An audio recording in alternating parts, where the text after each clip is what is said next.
rin sa ating trainer at sa inyong lahat.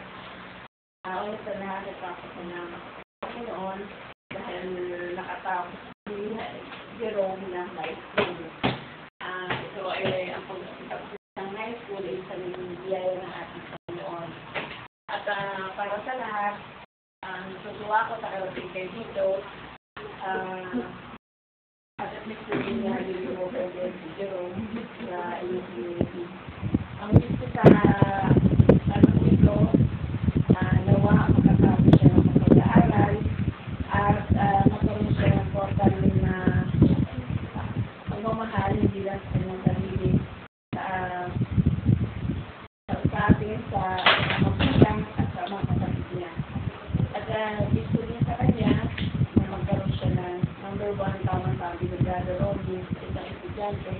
Una sa lahat, medical discipline sa sarili. Kung wala kang disiplina sa sarili mo, wala mararating na ambisyon, wala kang magiging matatapos, basta wala kang control sa sarili mo.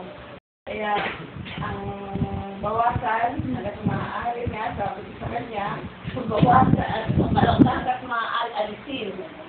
Pero, minimize o alisin yung computer. Kasi ang computer talaga, may kanya pag-computer na makakabuti. May kanya computer na hindi makakabuti. May pag-aaral, nakakasira ng pag-aaral. Yung too much na.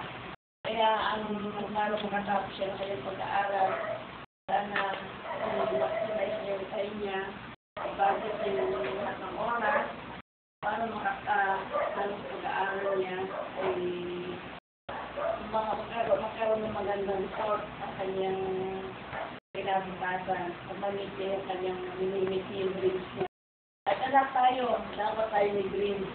Kasi pag walang dreams sa isang tao, walang mangyayari. Kasi walang satisfied na siya sa ganyan. Pero dapat talaga magkaroon ng bawat ka na kaninindigan sa pagkakas.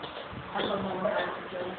Una sa practice, nagkaroon mahalin natin ang ating Panginoon Diyos dahil siya nagbigay ng buhay. Dalawa, ating mga kapwa. Magkaroon tayo ng humility. Ang sinasabi nga love, humility, at saka yung yung self-discipline. Yun ang sasabi ko.